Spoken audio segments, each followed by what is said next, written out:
Solids. अभी हम network solid के बारे में पढ़ते हैं। सो नेटवर्क या कोवेलेंट सॉलिड्स भी इसको कहते हैं। यहाँ पर जो नेचर ऑफ पार्टिकल्स होते हैं वो एटम्स होते हैं,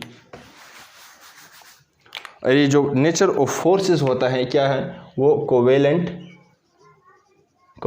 बॉन्ड्स होते हैं। कोवेलेंट बॉन्ड हमने यहाँ पर डिस्कस किए। सो यहाँ पर जो नेटवर्क सॉलिड है इसकी मिसाल क्या है, डायमंड और क्या है, ग्रेफाइट। ये नेटवर्क सॉलिड किस तरह बनते हैं? सो मिसाल डायमंड की मिसाल से हम यहाँ पर एक्सप्लेन करते हैं। डायमंड की मिसाल यहाँ पर देते हैं। डायमंड में बच्चों क्या होता है, डायमंड बना हुआ होता है कार्बन से। तो यहाँ पर हमारे पास क्या है, ये जो कार्बन है फर्दर 4 कार्बन के साथ अटैच हुआ होता है इन केस ऑफ डायमंड, और ये जो ईच कार्बन होता है फर्दर क्या होता है, 4 कार्बन के साथ अटैच होता है। जिस तरह हमारे पास क्या है, ये कार्बन है, ये फर्दर क्या है, ईच कार्बन यहाँ पर 4 कार्बन के साथ अटैच होता है।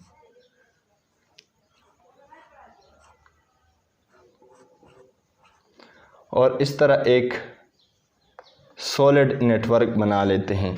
सो यहाँ पर हमारे पास क्या है, इसको नेटवर्क सॉलिड कहते हैं, क्योंकि ये जो हमारे पास ये जो सॉलिड बन जाता है डायमंड का, ये बिल्कुल जाल की तरह होता है, इसलिए इसको नेटवर्क सॉलिड भी कहते हैं। यहाँ पर जो हमारे पास क्या है, डायमंड में जो कार्बन है 4 कार्बन के साथ क्या होता है, बॉन्डेड होता है, और इसके दरमियान जो फोर्स है ये क्या है, ये कोवेलेंट बॉन्ड है। इसलिए नेटवर्क सॉलिड को कोवेलेंट सॉलिड भी कहते हैं, क्योंकि यहाँ पर जो फोर्सेस पाया जाता है या जो बॉन्ड बनता है वो बच्चों कोवेलेंट बॉन्ड होता है।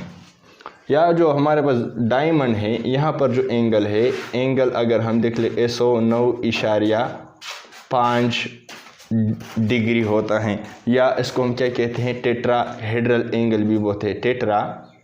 टेट्राहेड्रल एंगल डायमंड में पाया जाता है। और इस कार्बन के दरमियान जो बॉन्ड लेंथ होता है ये क्या होता है, 1.454 एंगस्ट्रम होते हैं। ये इस तरह एमसीक्यूज इससे आते हैं। और दूसरी बात ये जो हमारे पास क्या है, डायमंड है नॉन कंडक्टर है। क्या है, non conductor of heat and electricity. So इस तरह कुछ एमसीक्यूज इससे आते हैं। जिस तरह हमारे पास ये इसमें बॉन्ड क्या है, कोवेलेंट, और इसकी जो एंगल है टेट्राहेड्रल या 109.5, ये 109.5 टेट्राहेड्रल एंगल को कहते हैं। और इसकी जो दरमियान जो कोवेलेंट बॉन्ड है इसकी लेंथ किस तरह है, एक बार पब्लिक सर्विस कमीशन में ये एमसीक्यू से आया था कि ये कितना है, सो ये 1.454 एंगस्ट्रम है। इसी तरह हमारे पास ग्रेफाइट है। ग्रेफाइट भी हमारे पास क्या है, कार्बन ही से बना है, लेकिन कार्बन जो होता है ग्रेफाइट में जो कार्बन होता है फर्दर 3 कार्बन के साथ अटैच होता है।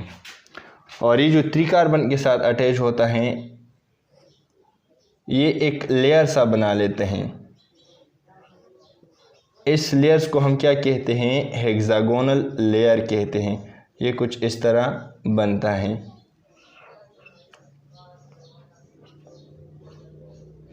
हेक्सागोन सा स्ट्रक्चर यहाँ पर बनता है कि नहीं। और यहाँ पर जो ईच एटम है, ये वाला एटम अगर हम कार्बन की देख लें तो ये वाला क्या है, ये 3 कार्बन के साथ अटैच है, एक इस कार्बन के साथ, एक इस कार्बन के साथ, एक इस कार्बन के साथ।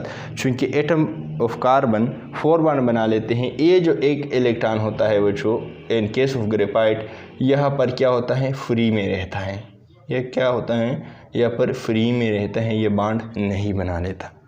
इसी तरह जो कुछ अदर जो लेयर्स होते हैं, इस तरह ग्रेफाइट की अदर लेयर्स इस तरह हेक्सागोनल ये जो स्ट्रक्चर है कुछ इस तरह नीचे, और इस तरह एक लेयर सा होता है। जिस तरह के एग्स की जो ट्रे होते हैं एक दूसरे पर इस तरह रखे जाते हैं। सो ये जो लेयर है दूसरी लेयर पर और तीसरी लेयर पर वैन डर वाल्स फोर्सेस की वजह से इसमें वैन डर वाल्स फोर्सेस एक लेयर और दूसरी लेयर के दरमियान और तीसरी लेयर के दरमियान weak van der Waals forces पाए जाते हैं जो कि एक दूसरे पर इस तरह चिपके रहते हैं। और यहाँ पर जो ग्रेफाइड हैं यहाँ पर भी कोवेलेंट बॉन्ड होता है। और ये जो कार्बन की अरेंजमेंट है वो ये क्या है, ये हेक्सागोनल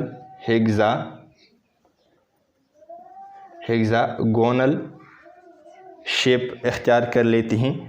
यहाँ पर जो एंगल होता है इंटरनल एंगल वो 120 डिग्री होता है।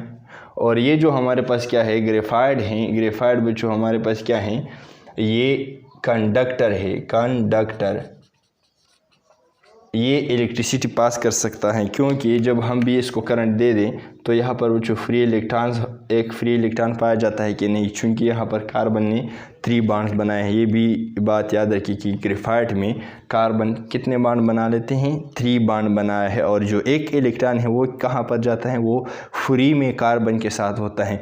जब भी हम इसको करंट दे देते हैं इस फ्री इलेक्ट्रॉन की वजह से वो जो क्या होता है ये करंट जाता है इससे। सो ग्रेफाइट हमारे पास क्या है कंडक्टर है, हेक्सागोनल स्ट्रक्चर है इसमें। और यहाँ पर जो बॉन्ड एंगल है 120 है। और यहाँ पर फ्री इलेक्ट्रॉन पाया जाता है। सो ये क्या है, और इसको नेटवर्क सॉलिड या कोवेलेंट सॉलिड इसलिए कहते हैं कि यहाँ पर जो बॉन्ड बनता है कार्बन के दरमियान कोवेलेंट है। और नेटवर्क इसलिए है कि कार्बन की एक नेटवर्क सा है, सो इसलिए इसको नेटवर्क सॉलिड या कोवेलेंट सॉलिड की मिसालों में हमने इंक्लूड किया है। So it was about network solid.